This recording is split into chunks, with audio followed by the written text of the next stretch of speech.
So today is one of my favorite Sundays of the year, confirmation, because we get to hear from our confirmation students who are now being confirmed.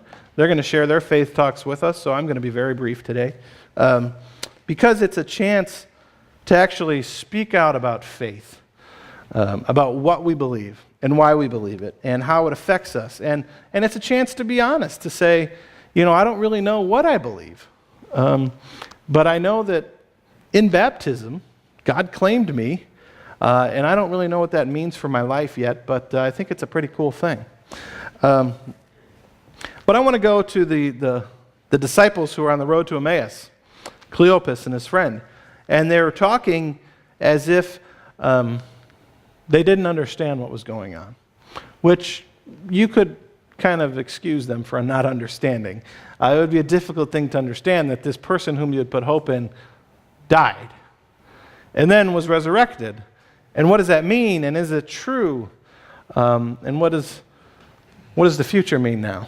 So I've asked our 3 confirmation students to give faith talks. And I've given them a number of prompts to start them. And I don't know, I haven't read what they're saying, but I look forward to hearing what they have to say. But I thought it's only fair that I would give one too. One of the prompts I gave them was, what does your faith mean for your life? Or mean to your life? And for me, I guess to begin to answer that question, I have to go back in my life to times when I really wasn't sure what I was doing with my life.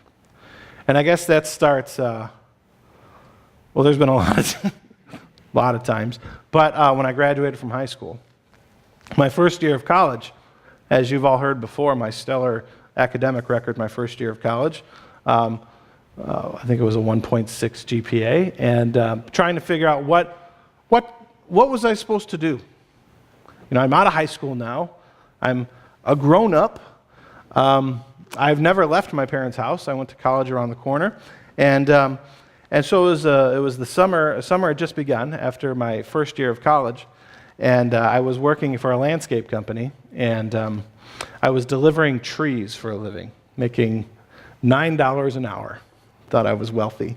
And we were delivering Austrian pine trees. I don't know if you've ever seen one of these, but they're huge. And the company that I worked for was charging people for a 3-man delivery to go out and deliver these things, and they were sending me. Just to give you an idea of how heavy these things were. So all day long, I would take these trees that the ball was twice the size of this, and I was delivering them and helping people plant them. And it started to get old pretty quick. And I remember one night, one thing that I always did at night was pray, because my grandmother lived with us when I was young, and we would pray together. And so I prayed. I said, Lord, if there's something else that I could be doing that is better than this, just let me know. And a couple days later, I was outside, and my pastor walked by, and he said, hey, how would you like to go work at camp for the summer as a counselor?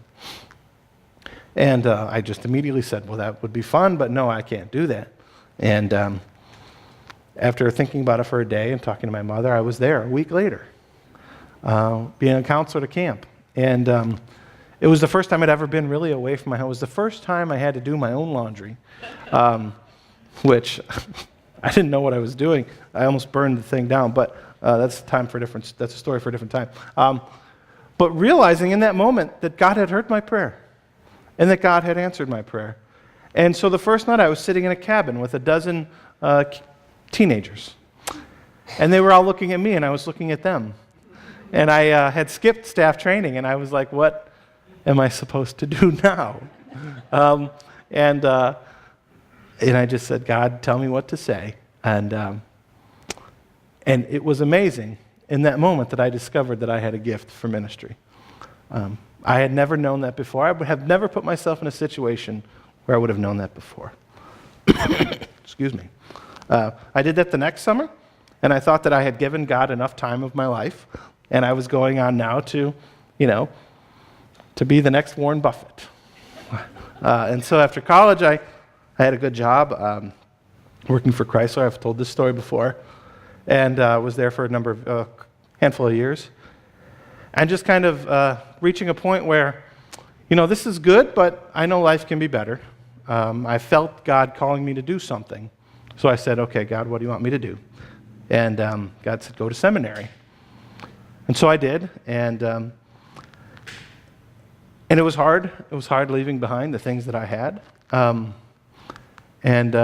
But looking back now, because of seminary, I've met some of my best friends. Because of my internship, I met my wife. And because of her, I decided I had to come back to Texas. I met you all. I don't think any of that was by accident. And so when I think about why I believe what I believe and what it means for me, my faith has brought me here. And it's brought me in relationship with all of you. And it's the most powerful thing looking back in my life. And going forward, who knows where it's going to lead? What else are we going to do together? It's exciting, though.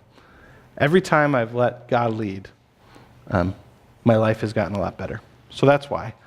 So now we're going to let you guys give your faith talk, and we're going to go in alphabetical order. And Chloe, I guess that means you're first. So you can blame your parents for naming you Chloe.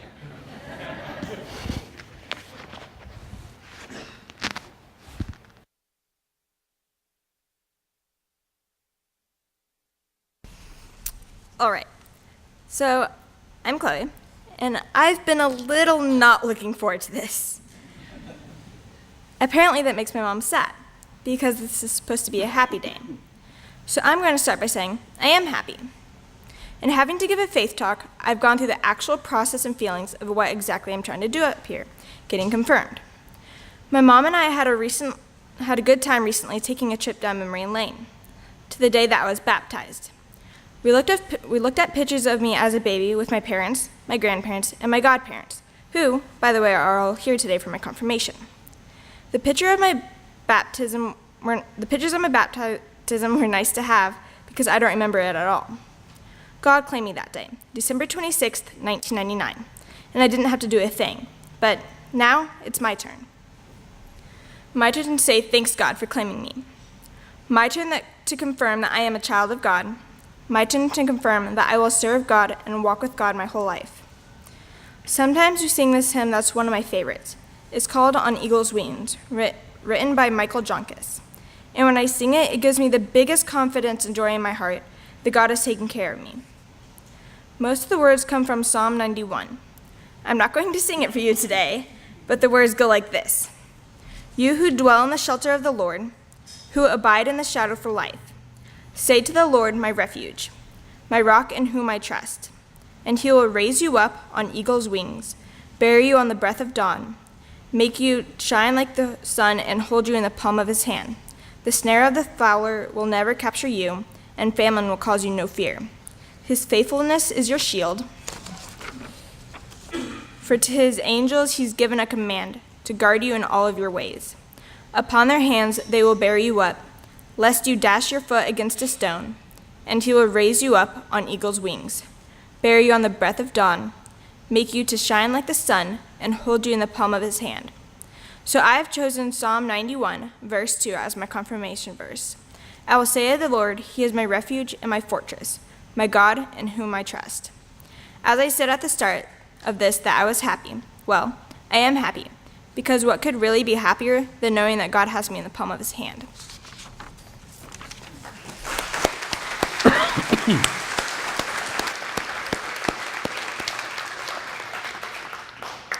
I have confirmation verses for you too, don't worry. Unless you picked your own.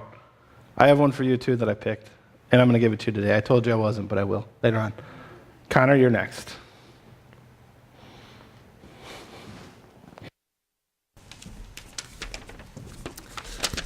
Hello, I'm Connor. My topic that I'm going over that Nick provided is why I come to church. I come to church because it's a calm place where I can leave my problems behind. I know that once I walk in this door, I don't have to worry about anything out there. It's kind of a getaway from normal life. It lets me clear my thoughts. And everyone's so calm and nice here. I don't have to worry about getting into arguments or fights, usually. And it's just nice to be here. All the people here make it even better.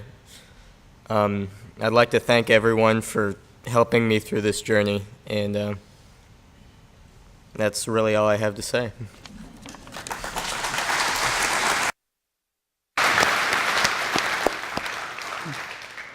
Someday we're going to put Connor on church council and see how he feels about it then. I'm just kidding. Logan?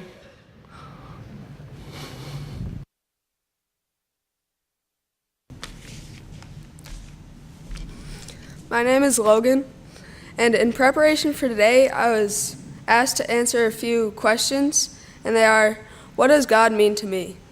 What will God mean to me for the rest of my life? And what does it mean to be a Lutheran? First, what does God mean to me? In the simplest form, I can state my faith like we do every week using the Apostles' Creed. But I'm not sure that's what Pastor Nick was asking me to do. I'm not exactly sure what God means to me. In the world, there are so many bad things that happen, war, crime, and poverty, and it makes it hard to believe there is a God sometimes. My parents say this is where the faith side comes in. God is trying to make you comfortable. God is trying to save you. God is trying to bring you to the only destination that will help you. God is trying to bring you to himself. If we did not have free will, there would be no sin, and we would not know what is bad. I guess even though it seems unfair, if we never saw the bad things, we would not realize that good things exist, like winning a soccer game or playing with my friends. Everything would just be so average and nothing would be so great, you would want to cheer and do all sorts of great things. Life wouldn't be fun without God. To my dad, God says God is his friend and someone he talks to. But maybe at my age, God is more like my soccer coach. God does not yell at me as much as my coach, but he is working to make me better and guiding me along the way. Second, what will God mean to me for the rest of my life? I guess he will mean many things to me. He can be an encouraging friend or a doctor that will help me and heal me, and even a coach that will teach me new things and help me fix what I'm doing wrong. I don't exactly know what the rest of my life will be like. I know that God will always be there for me, even when I need him the most. And third, what does it mean to be a Lutheran? I think that being a Lutheran is being faithful to God in all circumstances and being a good person. Being a Lutheran makes me want to be more involved in the community and make me want to use my own time to help someone even if I wasn't asked to. In all, I want to thank you for being so welcoming to me and my family when we first came to this church. I really like this church, the people, and the donuts. I'm glad that I come here and I get to listen to Pastor Nick preach about baseball. I mean God. It is really nice to be part of this community. Thank you for welcoming me into the kingdom of God.